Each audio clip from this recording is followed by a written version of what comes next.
Selamat pagi adik-adik semuanya. Kita jumpa kembali pada pertemuan kedua mata kuliah kita Antropologi Kesehatan. Saya, Otaris Manjaluhu, kembali akan meneruskan apa yang sudah kita sepakati pada minggu lalu. Pada minggu lalu masih ingat saya membagikan RPS sebagai kontrak perkuliahan untuk membuat kita dipandu dalam 16 kali pertemuan ini. Nah, pada pertemuan ini kita akan membahas mengenai di antara dua dunia. Rasanya kayak penuh misteri ya judulnya. Between Two Worlds. Nah, apakah itu? Sebelum saya meneruskan menjelaskannya, maka tujuan pembelajaran kita pada hari ini adalah dua hal. Yang pertama, saya akan menjelaskan bahwa penyakit itu ada konteks sosial. Bagaimana kita menjelaskan konteks sosial dari sebuah penyakit? Nanti saya akan terangkan dari mungkin 2 atau 3 contoh. Kemudian yang berikutnya adalah saya akan menjelaskan, ingat, kita ini sedang kuliah antropologi kesehatan. Saya akan menjelaskan mengapa kita perlu mempelajari itu dan apa yang harus kita miliki untuk menjadi seorang antropolog yang telah mempelajari mengenai antropologi kesehatan. Sebelum saya teruskan, ada pertanyaan mengenai yang minggu lalu yaitu RPS. Mudah-mudahan nggak ada ya, sudah jalan semuanya ya. Nanti kalau ada yang perlu ditanya, silahkan kalau saya lupa menanyakannya silahkan ditanyakan ke saya. Nah, mari kita lihat. Tadi saya sudah mulai bicara mengenai di antara dua dunia. Adik-adik, dalam perspektif ilmu, dua dunia itu adalah dunia biomedik atau biomedicine dibandingkan dengan dunia kultural. Nah, dunia biomedicine, adik-adik, adalah dunia di mana penyakit atau masalah-masalah kesehatan itu sudah punya jalurnya. Franz, pernah sakit? Pernah ke dokter? Pernah. Langsung diobati kan? Kenapa? Karena sistematikanya sudah jelas. Tidak ada pertanyaan-pertanyaan, ya siapa yang pernah sakit di sini? Aveni, waktu ke dokter, dokter bilang apa? Apa yang dirasakan? Ilmu biomedik itu selalu memulai dengan yang disebut sebagai tanda dan gejala. Untuk apa? Untuk memastikan apa yang menjadi penyebab penyakit. Dan penyakit dalam pendekatan biomedik itu juga sudah jelas jalurnya. Macam mana jalannya itu? Yang pertama, bahwa orang sehat mereka harus ngapain? Itu sudah ada resepnya, yaitu minum minum vitamin atau makan buah, istirahat yang cukup. Lalu kemudian kalau berpenyakit pasti ada tanda dan gejalanya dan itu bisa dideteksi melalui pergi ke laboratorium, pergi ke dokter dan seterusnya. Lalu kemudian kalau penyakit makin parah, itu juga sudah jelas tanda dan gejalanya. Kalau kalian misalnya pernah mendengar kanker stadium, kalau dibilangi stadium 1, mana lebih berat dengan stadium 4? Stadium 4, kenapa? Karena jalurnya udah ada. Lalu kemudian, kalau penyakit masih terus berlanjut, maka ilmu biomedik juga sudah tahu mau ngapain. Orang yang di ujung kematian, diapain? Ilmu biomedik sekarang berkembang. Mereka yang berada di ujung kematian, keluarganya itu disiapkan untuk menghadapi kesedihan akibat kehilangan. Ilmu itu, ilmu biomedik mengenai itu juga sudah dikembangkan, dilakukan pendampingan pada keluarga. Itu disebut sebagai palliative care. Ilmu biomedik sudah punya perkembangan seperti itu. Nah, sampai dunia pertama.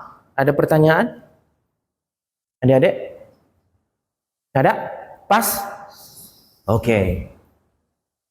Tentu kita pernah melihat orang sakit. Kemana dia pergi? Ke rumah sakit, ke dokter, ke bidan, ke perawat. Nah, pasti di sana mereka akan dideteksi melalui pemeriksaan laboratorium apa penyebab penyakitnya. Lalu kemudian pasti juga, siapa lagi pernah ke dokter? Andre, waktu itu ada apa pertanyaanmu ke dokter? Pertanyaanmu ke dokter.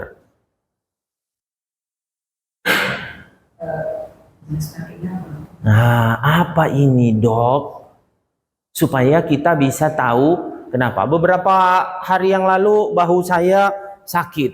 Ini, saya sebagai orang kesehatan juga nanya ke dokter, kira-kira ini apa, Dok? Kita mau tahu. Kalian pernah dulu sakit COVID? Belum? Nggak pernah? Oh, pernah? Enggak, saya pernah. Saya pernah. Waktu saya pernah, saya mulai mikir, kok saya bisa sakit? Itu namanya route of transmission. Melalui siapa saya sakit? Kalau kita sakit pasti ada pertanyaan kayak gitu. Ilmu kedokteran akan menjawab. Route of transmission. Anda batuk, Anda semua jenis penyakit lah. Kok bisa? Bahkan penyakit tidak menular pun kita pasti akan, penyakit tidak menular tahu kan? Contoh? Ya, tidak menular misalnya diabetes, apalagi kanker, hipertensi, itu adalah penyakit tidak menular. Itu pun kita, kok aku bisa kena? Nah, gitu ya. Nah, dari mana kita bisa mendapatkan jawaban yang mendekati kebenaran kalau kita mengalami penyakit seperti itu? Itu namanya melalui dunia biomedik. Karena itu maka dunia biomedik pun dengan melakukan percobaan-percobaan, kalau kita sakit dikasih obat. Ada obat, dokter bilangin, ini minum aja sesuka hatimu ya. Kan nggak mungkin. Dosis. Ada dosis. Jadi adik-adik kalau kalian sakit, tolong jangan suka-sukaannya aja minum obat.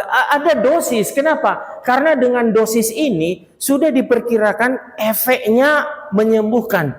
Melebihi itu bukan menyembuhkan, tapi Anda makin sakit. Itu menjadi sebuah masalah serius. Nah, bagaimana ilmu biomedik bisa sampai pada hal seperti itu? Karena ilmu biomedik melakukan percobaan-percobaan pada hewan, pada manusia. Seperti kita pernah dapat vaksin COVID. Bagaimana caranya? Percobaan, lalu kemudian diberikan atau dikembangkan pada manusia. Demikian juga ilmu biomedik juga tahu, Dok, sejak minum obat ini kok saya agak hoyong. Ilmu biomedik juga tahu, segala sesuatu yang berbentuk chemistry masuk ke badan pasti ada efek samping. Tapi efek samping yang paling minimum itu yang masih diperkenankan. Sampai di sini ada pertanyaan. Kita akhiri dengan yang ini mengenai dunia pertama. Dunia apa tadi?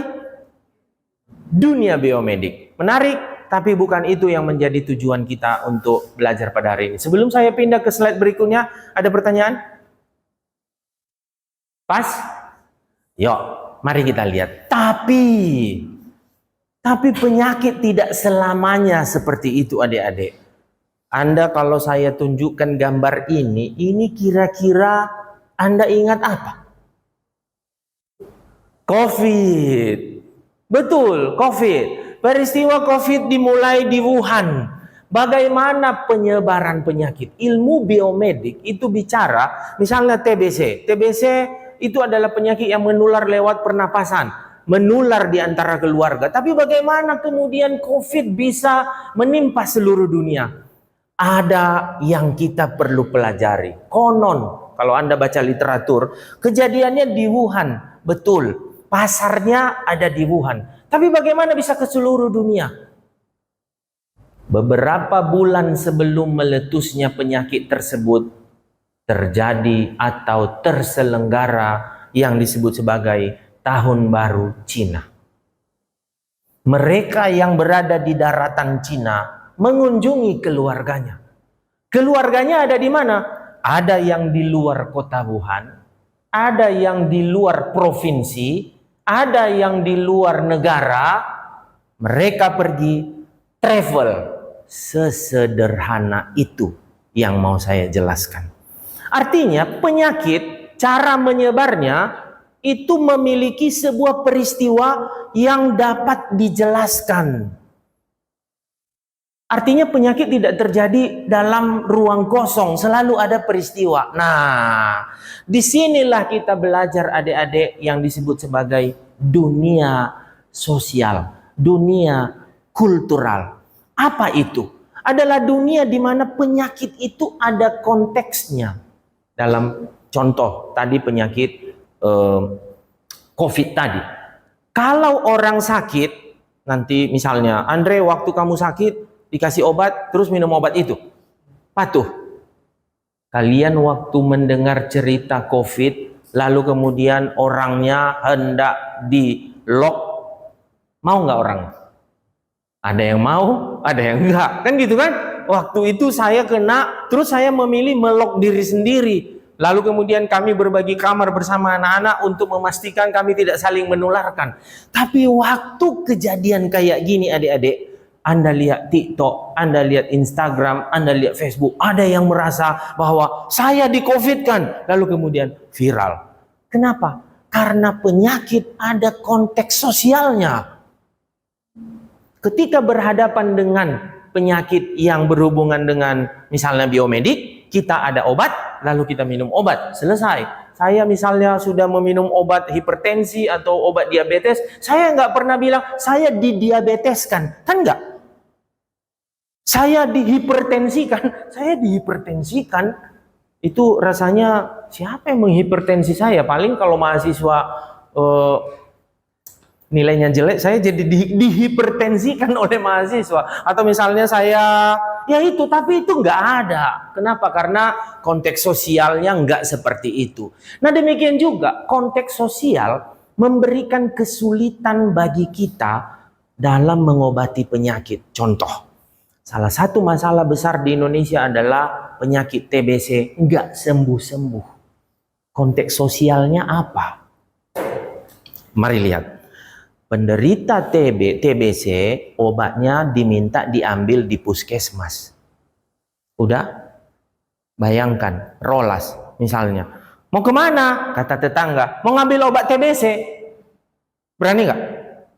Nggak berani, malu. Maka penderita penderita TBC jarang pergi ngambil obat. Akibatnya mereka sembuh apa enggak? Enggak sembuh. Kenapa? Karena ya malu, ada stigma. Belum lagi kalau kita bicara, kalau orang menderita TBC, tetangga bilang, nggak usah kawin sama dia. Jadi penyakit adik-adik ada bobot kultural dan sosialnya. Nggak usah kawin sama dia. Apa hubungan kawin dengan Mycobacterium tuberculosis? Nggak ada. Mycobacterium tuberculosis penyebab TBC nggak milih-milih, mau perempuan, mau laki-laki, mau non male or female, yang penting dia memiliki organisme yang hidup, dia akan terus berada di dalam tersebut. Penyakit punya konteks sosialnya. Nah, kita masuk ke ilmu antropologinya. Waktu kalian misalnya, Faiz pernah berkedip? Kayak mana coba? Gini. Kedipan Faiz ada makna. Saya ulang. Kedipan ada makna. Waktu misalnya pacarmu lewat, kamu berkedip, apa maknanya? Hai, aku rindu. Bisa jadi. Jadi kedipan bisa berarti misalnya saya jumpa sama ibu atau istri atau siapa gitu, saya jumpa gini, itu artinya lewat ya, gitu. Nah, kedipan aja punya makna. Ada dua makna kedipan. Yang pertama namanya tin, yang kedua tik. Tin artinya yang kedipan biasa. Jadi misalnya Anda pernah ujian? Artinya apa? Bagi jawaban. Itu tiknya. Jadi bayangi kedipan aja itu punya makna. Nah kalau kayak gitu gimana kita mengaplikasikannya? Tin itu adalah hanya melibatkan kelopak mata. Tapi tik, ilmu antropologi selalu bertanya, mengapa dia berkedip? Ada seorang pasangan lalu kemudian datang ke rumah pacarnya adalah yang berpacaran, kemudian datang ke rumah si perempuan, berjumpa bapaknya bertanya pada si laki-laki, ini bapaknya si perempuan ya, seriusnya kau sama anakku? Tiba-tiba anak perempuannya, apa artinya? Jawab jujur. Nangkap kan? Jawab jujur. Kenapa? Nah, lihatlah begitu banyak makna dari anggota tubuh kita. Ini menandakan bahwa tidak mudah sebenarnya kita menerapkan ilmu biomedik itu. Perlu konteks sosial. Di Rwanda, adik-adik, orang nggak mau pakai kondom. Maka di sana angka HIV/AIDS sangat tinggi. Kenapa? Karena mereka merasa bahwa tubuh ini, cairan tubuh ini, kalau itu dihambat jadi demam. Kondom kan menghambat keluarnya cairan tubuh. Maka mereka nggak mau. Mereka menganggap bahwa hal seperti itu tidak patut. Pendekatan kultural karena itu perlu. Sudah tahu? Pendekatan kultural sangat perlu. Mari kita lihat dari gambar-gambar berikut ini ya. Bagaimana kita bisa nanti melihat stunting contoh.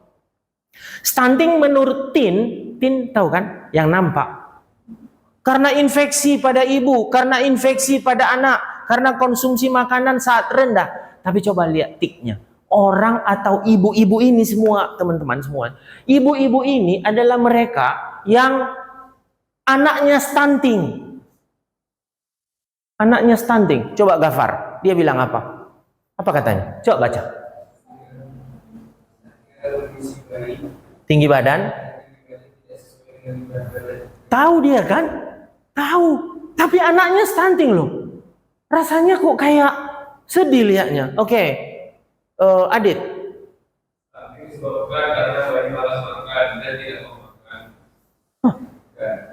Malas makan katanya bayinya. Emang bayinya bisa bilang, aku mau makan banyak? Kan nggak mungkin. Nah ini fenomena sosialnya. Nah coba, siapa bisa baca ini? Feris, yuk. Coba, saya potong. Tidak stunting katanya. Padahal menurut biomedi anaknya stunting. Nah coba, terus. Karena cepat bicara anaknya stunting. Ini penelitian loh. Coba deh, lagi. Jadi salah lah kalian ya kalau kalian cepat-cepat bicara, cepat-cepat jalan karena pasti stunting. Next. Kira-kira umur 1 tahun sudah bisa jalan lari, jadi saya rasa masih stunting. Konteks sosial. Tidak mudah orang menerima. Benar, pemerintah bilang stunting. Maka sering sekali adik-adik nanti intervensi misalnya makanan bergizi stunting itu tidak bisa dipakai oleh masyarakat. Dan seterusnya nanti kalian lihat di bahan kita ini juga ya. Jadi mereka bilang stunting karena merokok kakeknya. Apa hubungannya coba? Juga neneknya anakku yang pertama. Jadi katanya karena menurun. Stunting menurun. Memang menurun tinggi badannya dibandingkan orang lain dan seterusnya ya. Jadi tincik. WHO sendiri telah menggunakan satu istilah yang disebut sebagai social determinants of health. Nah, mari kita lihat. Ada kasus HIV/AIDS tertinggi di Indonesia itu di Papua Barat. Tin. Mengapa terjadi? Nah, mari kita lihat konteks sosialnya. Yang terlihat adalah ini hasil studi PhD di salah satu universitas di Eropa ya. Mereka mengatakan bahwa ada kebiasaan make ini. Apa ini, Frans? Pernah lihat? Apa ini namanya?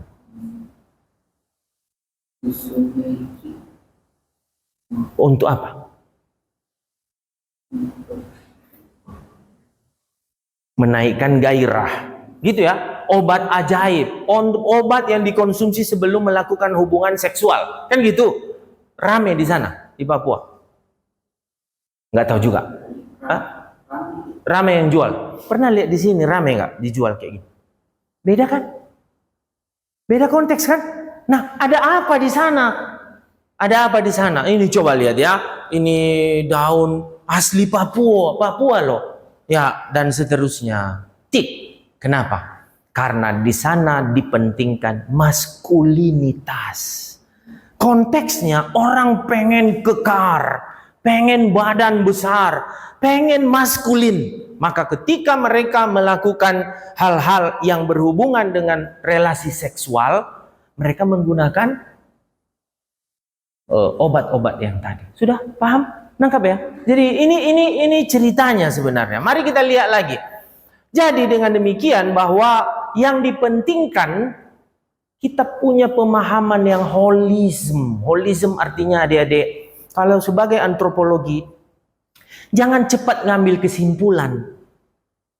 Kalau kalian nanti bekerja entah sebagai konsultan atau sebagai petugas kesehatan, jangan pernah, oh ini difteri contoh misalnya. Difteri itu terjadi pada anak misalnya. Oh ini gara-gara mamanya jorok.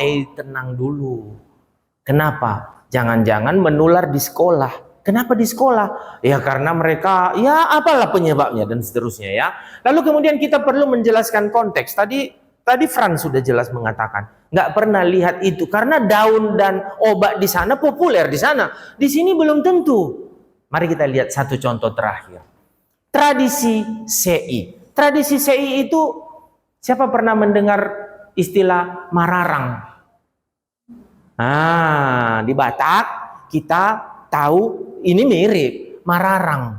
Mararang artinya setelah bersalin itu ibunya dihangatin pakai panas dari kayu, kan begitu. Nah di timur juga begitu, bahkan dibuatkan tempat untuk duduk, ada lubangnya dengan menggunakan kayu-kayu yang terpilih supaya apa? Saya pernah riset itu di daerah Toba, kayunya adik-adik bukan kayu yang banyak asap, tapi kayu yang khusus dicari di hutan untuk membuat hangatnya lama. Nah di timur adik-adik, itu tradisi itu, mari kita lihat tadi holism tadi ya, bukan cuma sekedar mararang, tapi juga ibunya dikompres pakai air yang panas dengan menggunakan minyak supaya kulitnya nggak melepuh. Lalu kemudian dilakukan di mana? Dilakukan di rumah yang kayak tadi. Supaya apa? Supaya ibunya pun tetap hangat. Ibu yang bersalin dipisahkan dan rumahnya ada di situ. Lalu kemudian apa yang terjadi adik-adik? Lihat gambarnya di sini. Di sini ada bekasnya tadi. Lalu kemudian numpuk. Apa yang numpuk nih? Bekas abunya kan? Abu ini tidak boleh diambil sampai keluarga tersebut bikin pesta. Dan pesta di timur untuk kehadiran seorang bayi mahal. Sudah tahu konteksnya. Apakah di Toba atau di Batak ada tradisi mararang? Ada. Ada tradisi untuk membuat pesta setelah mararang? Nggak ada. Nangkap? Nah, dengan cerita ini adik-adik, mari kita lihat bahwa mengapa orang mementingkan sebuah tradisi dipraktekkan. Mengapa dua dunia masih ada? Karena kita punya identitas, self identity. Kenapa praktek-praktek tertentu masih terus digunakan? Karena kita pengen menjaga identitas kita. Manusia tidak dapat dilepaskan dari identitasnya. Sebelum saya sampai pada kesimpulan, ada pertanyaan? Silakan, lift dek. Apakah ketika manusia memiliki penyakit dan lalu dunia pertama biomedik yang kedua itu tradisional. Ya. Yang bilang biomedik dan tradisional itu memiliki obat masing-masing. Apakah ketika masyarakat menyembuhkan penyakitnya dengan secara tradisional, apakah itu searah sama biomedik atau bertentangan? Nah, ini pertanyaannya bagus ya. Apakah jawaban biomedik sejalan dengan pendekatan kultural? Seringan enggak.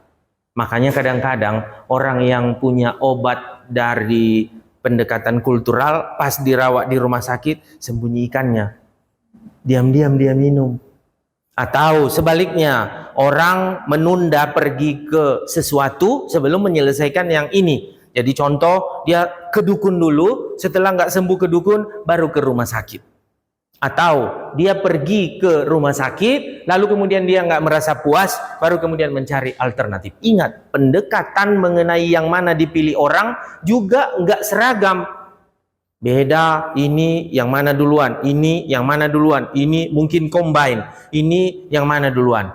Yang sering kita pakai misalnya istilahnya adalah, misalnya kita nggak enak badan, ada orang yang minum obat, kan begitu. Tapi ada yang pergi ke tukang kusuk. Itu paling simpel. Studi antropologi terbaru misalnya tentang fenomena masuk angin. Apa masuk angin? Masuk angin adalah istilah antropologi sebenarnya. Karena itu nggak bisa dijelaskan secara ilmu biomedik masuk angin. Tapi orang tetap merasa ada masuk angin. Nah, good, leave there. Nah, kesimpulan kita terakhir. Yang pertama, jelas dari penjelasan ini ada dua dunia. Yang kemudian yang kedua adalah saya sudah menjelaskan kepada Anda bahwa semua peristiwa kesehatan ada konteksnya. Lalu kemudian saya juga sudah mengajarkan perlu holism. Nah, adik-adik, karena pertemuan kita hari ini telah berakhir, maka saya akan membagikan kuis. Jangan lupa nanti jawabannya tolong di submit. Saya akan kirimkan di link grup kita. Tidak ada lagi pertanyaan? Tidak ada? Bisa kita akhiri? Baik, demikianlah adik-adik pelajaran pada hari ini. Semoga kita bisa mengaplikasikannya untuk ke depan. Dan jangan lupa pertemuan minggu depan pun kita akan membahas. Jangan lupa lihat kembali RPS untuk melihat topiknya dan pelajari referensi sebelum kita masuk ke dalam pertemuan berikutnya. Demikian, tetap jaga kesehatan. Selamat pagi.